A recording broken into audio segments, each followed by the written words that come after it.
You're listening to Midwest Coven Cast presents Weekend Reads.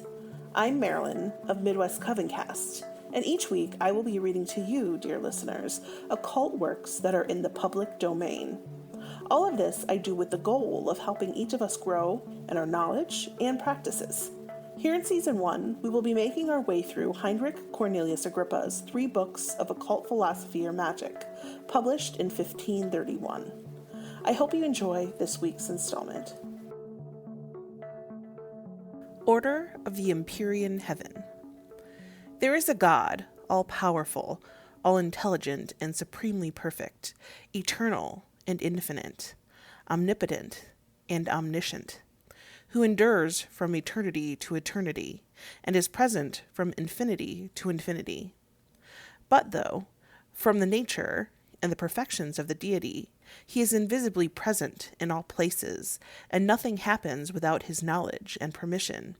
Yet it is expressly revealed in Scripture, and admitted by all wise and intelligent authors, that he is visibly present with the angels and spirits, and blessed souls of the departed, in those mansions of bliss called heaven. There he is pleased to afford a nearer and more immediate view of himself, and a more sensible manifestation of his glory, and a more adequate perception of his attributes, than can be seen or felt in any other parts of the universe, which place, for the sake of preeminent distinction, and as being the seat and center from whence all things flow and have their beginning, life, light, power, and motion, is called the interior or Empyrean heaven. The position and order of this interior heaven, or center of the divinity, has been variously described, and its locality somewhat disputed among the learned. But all agree as to the certainty of its existence. Hermes Trismegistus defines heaven to be an intellectual sphere, whose center is everywhere, and circumference nowhere. But by this he meant no more than to affirm what we have done above, that God is everywhere, and at all times from infinity to infinity, that is to say, without limitation, bounds, or circumference.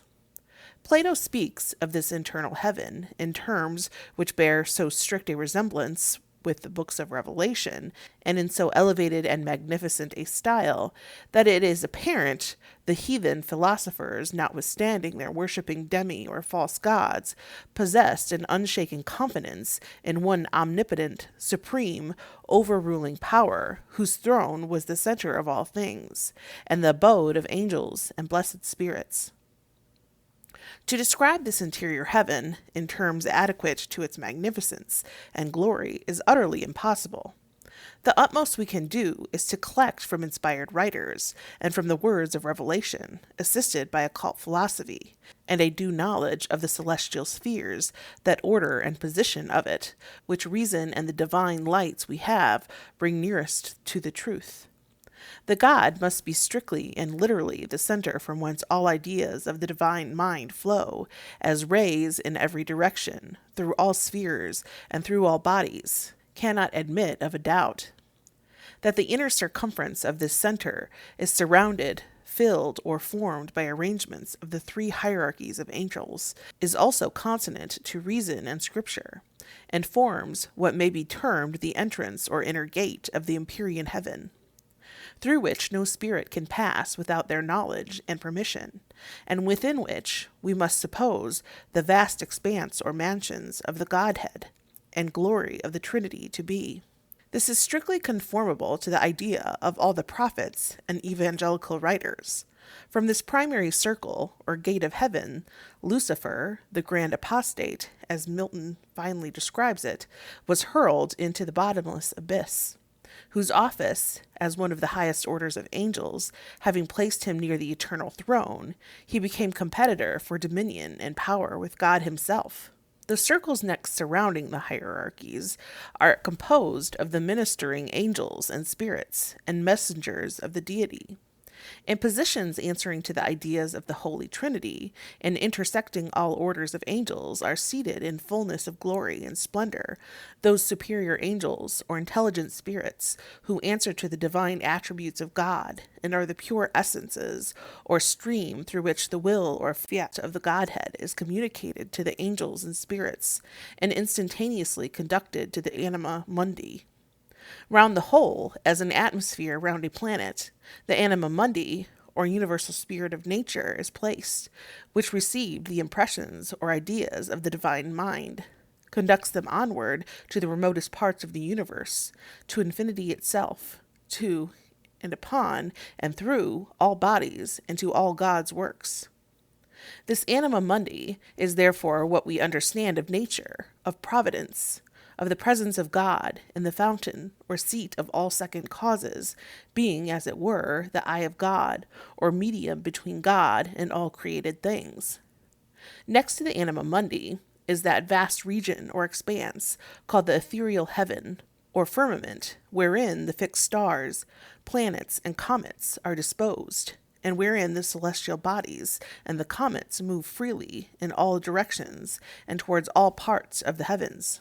To illustrate what has been stated above, a plate is here inserted of the interior heaven, with the different orders of the spirits and essences of the divine mind, distinguished by their proper names and characters in the original Hebrew and Iberian text, as pointed out in the manuscript of ancient and learned philosophers. This plate shows in what manner the rays and beams of divine providence pass from the center or seat of the Godhead through all the different orders of angels and spirits to the anima mundi, and from thence to all the celestial bodies, planets, and stars, to our earth and to the remotest parts of infinite space, constituting what is termed celestial influx, or that faculty in nature by which the quality and temperature of one body is communicated to another.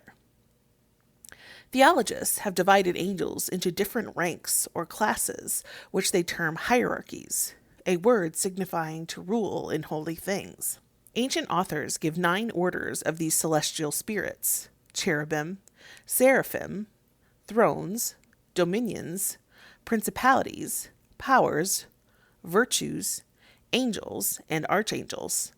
And these they class into 3 hierarchies, appointing them their respective offices in the performance of the word and will of God. The rabbis and Kabbalistical writers have defined one rank of angels, or the intelligences, as superior to all the foregoing 9 orders of spirits, and which answer to and are contained in the 10 distinguishing names of God, and are the pure essence of the Supreme Spirit, or the divine diffusion through which the mirific word and will are communicated to the angels and blessed spirits, and through which providence extends to the care and protection of nature.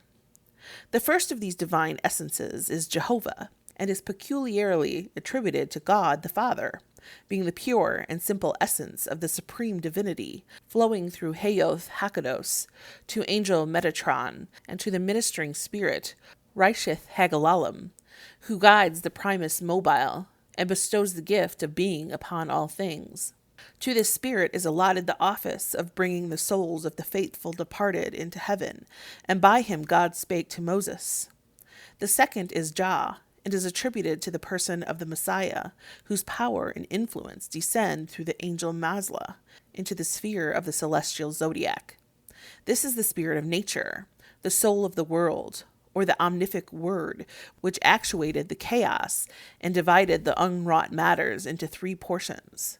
Of the first and most essential part was the spiritual world, composed of the second was made the visible heavens of the celestial world, and of the third part was formed the terrestrial world, out of which was drawn the elemental quintessence, or first matter of all things, which produced the 4 elements of fire, water, air, and earth, and all the creatures which inhabit them, by the agency of a particular spirit called Raziel, who was the ruler of Adam. The third is Asia, and is attributed to the Holy Spirit, whose divine light is received by the angel Sabati, and is communicated from him through the sphere of Saturn. This is the Principium Generationis, the beginning of the ways of God, or the manifestations of the Father and the Son's light in the supernatural generation. And from hence flow down all living souls, entering the inanimate body, and giving form to unsettled matter. The fourth is El, through the light of whom flows grace, goodness, mercy, piety, and munificence, to the angel Zachiel, and thence, passing through the sphere of Jupiter, fashioneth the images of all bodies, bestowing clemency, benevolence, and justice on all. The fifth is Elohai, the upholder of the sword, and left hand of God, whose influence penetrates the angel Jabura, and thence descends through the sphere of Mars, giving fortitude in war and affliction. The sixth is Tseboath, who bestoweth his mighty power through the angel Raphael into the sphere of the sun, giving motion, heat, and brightness to it, and thence producing metals. The seventh is Elion, who rules the angel Michael, and descends through the sphere of Mercury, giving benignity, motion, intelligence, and eloquence. The eighth is Adonai, whose influence is received by the angel Haniel, and communicated through the sphere of Venus, through zeal, fervency, and righteousness of heart, and producing vegetables. The ninth is Shaddai, whose influence is conveyed by cherubim to the angel Gabriel, and falls into the sphere of the moon, causing increase and decrease of all things, like unto the tides of the sea, and governing the genii, and natural protectors of man. The 10th is Elohim, who extends his beneficence to the angel Jezedoth, into the sphere of the earth, and dispenseth knowledge, understanding, and wisdom. The three first of these 10 names, Jehovah, Jah, and Asia, express the essence of God, and are proper names, but the other 7 are only expressive of his attributes. The only true name of God, according to the Kabbalah, is the name of 4 letters, the Tetragrammaton, Yod-He-Vav-He. In the exterior circle of the celestial heaven, occupied by the fixed stars, the anima mundi hath her particular forms, answering to the ideas of the divine mind. In the situation approaching nearest to the empyrean heaven, the seat of God receives the spiritual powers and influences, which immediately proceed from him.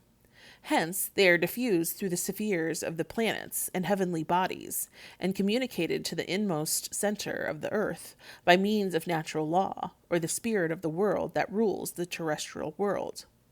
While many ancient authors have contended on the definition and meaning of the word nature, yet they all in reality mean one and the same thing, only giving the different explanations of the same ideas, and if their arguments are closely pursued and compared with each other, they will all tend to show that the anima mundi and the soul of the universe is what they mean by nature. Symbols of the alchemists. This volume would be incomplete without the symbols of the alchemists, as they naturally pertain to natural magic and occasionally prove of great value. The London Pharmaceutical Journal, an excellent authority, gives the symbols we here introduce. Nowadays, chemists write their formulas and work out their processes by means of symbols, and the alchemists used also signs and hieroglyphics to represent the then known elements, metals, and other substances in common use. The so-called elements, fire, water, air, earth, were represented by special symbols here represented. The metals were supposed to be influenced by the planets to a certain degree, and were represented by the corresponding signs of the zodiac. Various other articles also had their symbols, which served as a means of shorthand at a period when calligraphy was little known or employed. Gold, for instance, was associated with the sun because of its brightness and perfection, for it was always held to be the noblest of metals. The symbol applied to it embodies these qualities. Silver resembles the moon in luster, and the origin of the crescent needs no explanation. Iron was dedicated to Mars, being the metal from which implements of war were made, Mars being the god of war, probably owing to the blood-red color of the planet. Saturn was the slowest of the planets, and lead, being the dullest and most despised of metals, was therefore accorded to Saturn. Quicksilver was, of course, most appropriate to Mercury, the messenger of the gods. Dr. Pereira derives all these symbols from gold and the Greek cross, taken to represent acrimony, the supposititious substance which combined with gold produced other metals. Copper, for instance, has the sign of gold on top, and that of the acrimony underneath. Quicksilver derived its symbol from that of silver on the top, because of its color, that of acrimony beneath, and gold between, because gold was supposed to lurk in all metals. Iron was supposed to contain acrimony of a different nature from that of the other metals, being represented in this symbol by the barbed spearhead. Fire and water, being antagonistic, are represented by the same symbol, one being inverted. Air, which was supposed to be a modification of fire, has a modified fire symbol, whilst the fourth hypothetical element has for its symbol that of air inverted. These are based on Aristotle's doctrine, which taught that the four elements had each two qualities, one of which was common to some other elements. Symbols and significations: fire, air, water, earth, lead, tin, iron, gold, copper, mercury, silver, antimony, arsenic, aquavitae, borax, to purify, cinnabar, caput mortuum, an oil, saltpeter, magnet, sal ammoniac, sulfur, tartar, a covered pot, to sublime, to precipitate, spirits of wine, Roman symbol of denarius, to digest, to distill, aquafortis, aqua regalia, brick, to calcine, camphire, ashes, ceruse, lime, quicklime, cinnabar, wax, hartsborn, a crucible, crystal, a gum, oil, steel fillings, litharge, to lute, sublimated mercury, precipitated mercury, nitra, realgar, sand, soap, sal alkali, sal ammoniac, salt, tallow, vinegar, verdigris, vitriol, urine, day, night. A message from the stars. I stood at eventime, the never-ending plain, all empty looked and void. Yet, as I gazed again, an army blocked, unnumbered points of light bespoke a force supreme, invincible for right. The Magic Mirror. A message to mystics by direction of the Brotherhood of Magic. Statement by the editor. The editor wishes to state, plainly and positively, that he knows the art of magic to be a truth, and further, that he knows of the existence of the Astral Brotherhood of Magic, an occult organization both here and in the unseen world.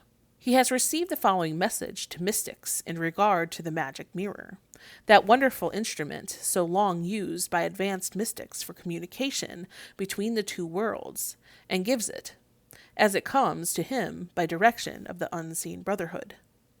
To the mystics of earth, the astral brotherhood of magic, send love and greeting. Until the astral fire is kindled by the Lord on his sacred altar in Egypt, there is work for us to do preparatory thereto. The chains of centuries of cycles and of ages are riven at length by their own heart-eating rust. No bond that comes of darkness can endure the full dawn of the day. To carry this work into full success, we must have true, tried, and capable brothers on the earth, who will act in concert with us for the uplifting and education of humanity. No man-made law can set aside or annul the laws of nature. The educated mystic, who, of all the children of earth, acts unselfishly, is nature's own true instrument in human advancement. He is the one who has met and overthrown error and arrogance in high places, who has denied the divine right of kings, who has uprooted the rule of the despot and tyrant, who has led humanity with the potent weapon of thought to triumph over superstition and ignorance, and who will finally be the means of ending the reign of the beast, who exists only for a time, and times, and half a time. Before the truce of our brotherhood, the bonds and shackles of mankind are destined to melt as snow beneath the sun of Aries. You need not ask if whether or no you are a mystic, Every soul contains within itself the attributes of divinity. They may be repressed and crucified to the loss of the soul, or they may be made to bloom like the lotus, to the beauty and power that may set the more inferior limitations of existence at any length. Are you selfish? This is the question you should ask yourself. This is the deep, underlying condition we most must combat. Can you lay this selfish instinct aside to work for the good of all in place of the aggrandizement of self? If so, then we welcome you to our brotherhood. We reach out to you a hand over the infinite spaces from the dim forgotten centuries and recognize you as brother and comrade. The reign of absolute justice, truth, and goodness comes at length to every peopled world. To such culmination, the march of mankind is marked with every vicissitude that the changes of fixed forces may imply. When such a state has been accomplished, the planetary forces that before indicated so much of sorrow and suffering are found to be needful to the perfect social organization. The force of war is then turned into the force of perpetuity, the force of delay and obstruction and slow decay to the force of steady, sure, and safe advancement. The infinite intelligence is also infinitely good. We cannot judge justly otherwise by a set of limited comparisons. All evil in the end becomes either extinct or developed good. If these words stir thee within, it is the answering cry of the true ego. The astral self recognizes the vibrations of the eternal. It rests wholly with you if this recognition shall go by unfruitfully. If you would act, consider well our advice. Be ye wise as serpents, but harmless as doves. There is much in this command. The bulb, before it becomes a blooming plant, lies secret and silent in the earth. It finds in this condition its only opportunity of existence. Antagonistic forces pass it by as it lies hid in its work of self-development. So must your reason develop, hid in yourself. Money will not buy knowledge, nor can it destroy knowledge. Mysticism cannot be measured with money. Your reason must spring to life from within. There is no problem too sacred for investigation, and it is the peculiar province of the mystic to desire to reason on all problems with the utmost carefulness. The health of youth, the energy that an ardor for truth inspires, mark his movements. No laggard, no dotard, no waiting, shiftless soul may hope to overtake the nimble feet of esoteric truth. The mystic must possess an intelligence that brightens with attrition. No obstacle should daunt him. No wall should bar him. No cord or chain should bind him in his intellectual development and search for truth. He should acquire facts, as a miser does his wealth, to hold his memory, his strong box. But unlike the miser, he can give of his store and yet retain his all. Purity of purpose and of the physical being is a necessary condition in traveling the rugged path of mystic development. We cannot enter into diseased conditions. We may set those forces in operation that will assuage deep-seated sorrow and physical suffering, but we cannot promise to bring music out of inharmonious notes. To try to do so would result in deep injury to ourselves. Be pure. The mystic who lives a pure life does not dissipate his forces. The dissolute man does. The unspent germinal forces give the individual a purple aura, which envelopes him at all points. This is broken down and destroyed by those acts which result from animal instincts. With this aura unimpaired, the mystic possesses the power necessary to the practice of magic. Take heed, therefore, that this force is preserved. We now propose to indicate the path of communication. Should you, having filled all necessary conditions, fall short of this end, do not be cast down. To those who are faithful will be given much. Some other time, the occasion not now having arisen, we shall handle this problem. Even if no apparent results are obtained, persevere, if necessary, for years. While capacity will mark the degree of advancement of the true mystic, the principle of coordination will signify the degree of communication.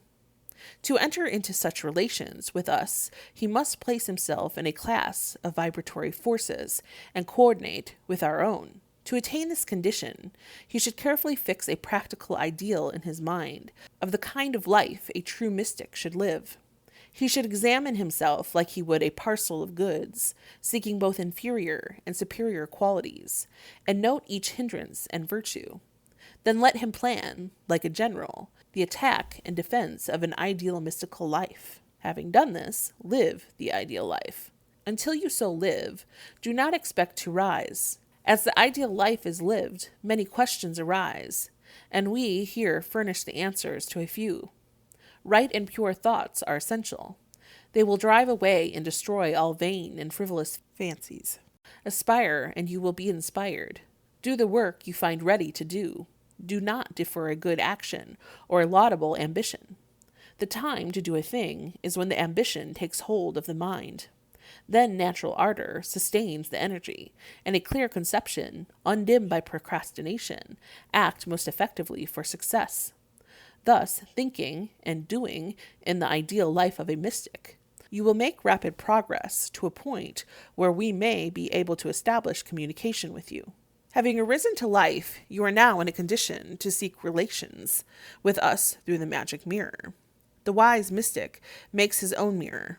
Not that it cannot be made for him, but that if he makes one himself, it will more surely coordinate with his own personality, and it will not prove a bar to communication like one impregnated with the selfish and perverted forces of some other person whose sole object is of a financial nature. Procure the following materials with which to make the magic mirror. 1 6.5 by 8.5 concave glass, free from flaws. Small amount of turpentine asphaltum. 1 pint of spirits of turpentine. Suitable 1-inch hairbrush. A box to hold the mirror. Half a yard of new cloth. The total cost of the above materials should not exceed $1. A plush-covered case for the mirror should not be much more. There are no superior materials in existence with which to make a magic mirror. The superior mirrors are always dark. If the size of the mirror seems too small, 1 8 by 10 may be procured. The turpentine is to clean the glass and brush with, not to dilute the asphaltum. The brush should be new, like everything else used. The box may be of cardboard or wood, clean and fresh. The cloth should be agreeable to the touch and sight. You may select any color or shade you like best. It is used to wrap the mirror with when not in use. With these things, you will enter a room that has been thoroughly set in order, free from taint of any kind. Let the day and surroundings be bright and cheerful, with nothing to disturb the agreeable conditions. Now, with a new piece of cloth, clean the glass well with turpentine. This is also necessary to make the asphaltum adhere well to the back. Clean the brush well, also with turpentine, some of which may be poured into a saucer for the purpose. Now carefully coat the convex side of the glass with the asphaltum, beginning at one end of the glass and working gradually to the other. Lay the coating on smoothly and evenly, not stopping for any other purpose until it is finished. Do not go back over your work. Any imperfection in the coating is to be remedied by another coat on another day. 3 such coats being usually necessary to make the glass opaque. The coating being finished, you will now magnetize the mirror as follows. With the right hand, held with the palm about 3 inches over the glass, you will describe a circular motion for a minute or so, and then do the like with the left hand. The line of motion made by the hands will intersect each other. You will find, if you do it properly, on that side of the glass farther from you, like 2 wheels running in contrary directions. Whatever motions you feel impressed to make outside of these here specified, you may follow with confidence, as they pertain to your own individuality. Only do not try to give any special movement to the hands for fancy's sake only. The palms of the hands should be held over all parts of the glass. A slow movement is better than a fast one, and at times both hands may be held perfectly still over the ends of the glass. It is not the movement of the hands that magnetizes the coating of asphaltum, but the aura of the individual. The asphaltum is a substance that will absorb the vital aura in itself, more so than any other material thing, and the movements of the hands should be such as will give the substance an opportunity to absorb the magnetic aura in an even and orderly manner. When the magnetic process is finished, you will be well aware of the fact. The hands will feel as though exhausted, and so they are, their aura having been absorbed by the mirror.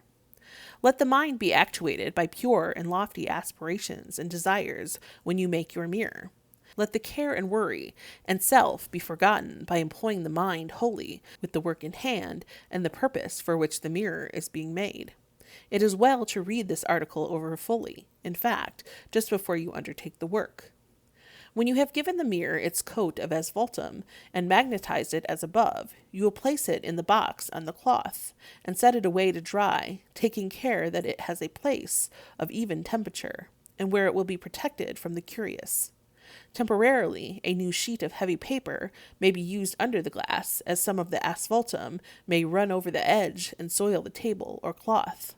Leave the paper sticking to the under edge of the glass until you have, on 3 different occasions, recoated and remagnetized the mirror.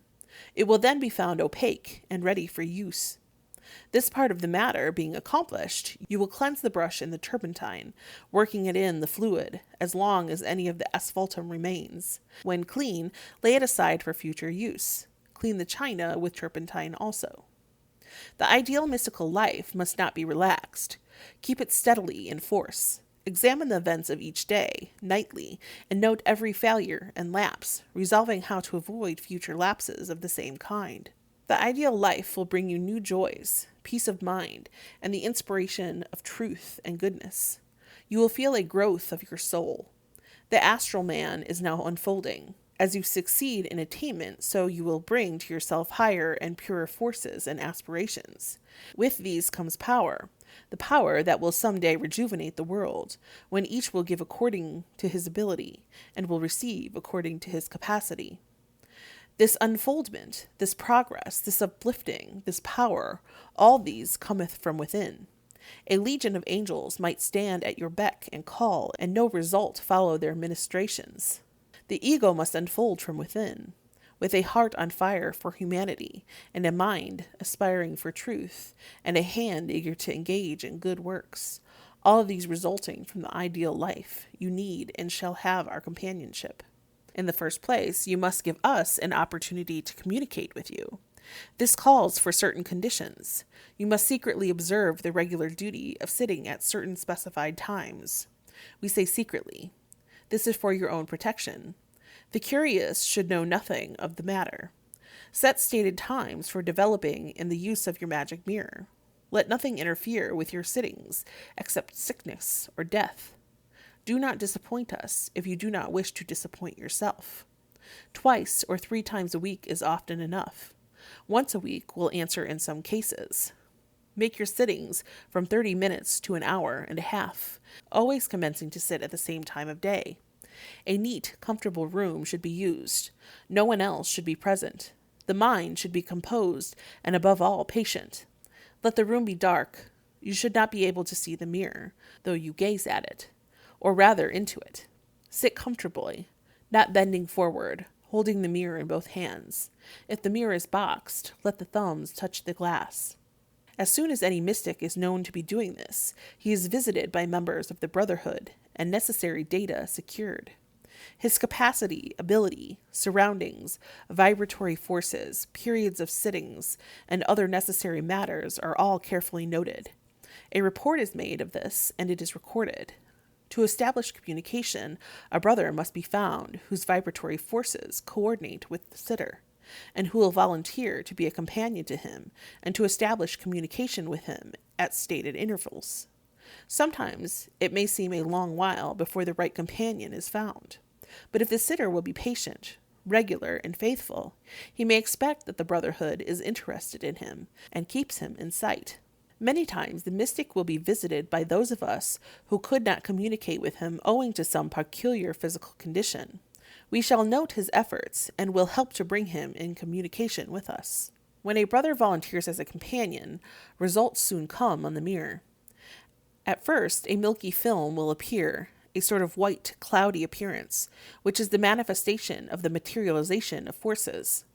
This, clearing away, a star may be seen to travel across the firmament of the glass. This is the first sign of success, and the mystic should preserve his calmness and not become too eager for developments.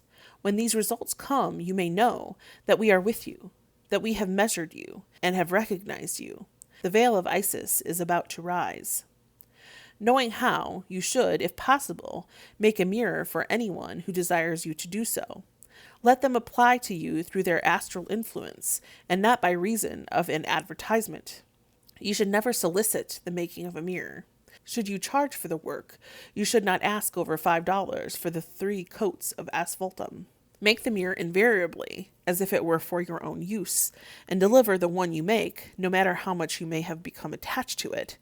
Instruct the recipient to let no one handle it but himself. The work here undertaken will never end short of the well-being of humanity. We care not for color, clime, or creed. All humanity must be made to know that they are brethren, and that the only true good of each lies in the permanent welfare of all. Those mystics who endeavor to follow the requirements of the ideal life, as here indicated by the Brotherhood of Magic, will receive additional information in regard to inquiries and other matters upon addressing the editor in care of the publishers as below. Hahn and Whitehead, Post Office Box 336, Chicago, Illinois.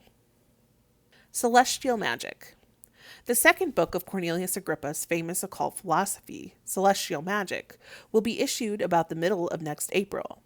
It will contain a portrait of Cornelius Agrippa, reproduced from the first complete edition of his 3 books of magic, a continuation of the life of Agrippa, from the time he wrote his occult philosophy to when he wrote upon the vanity of arts and sciences, from 24 to 40, the second natural period of his life.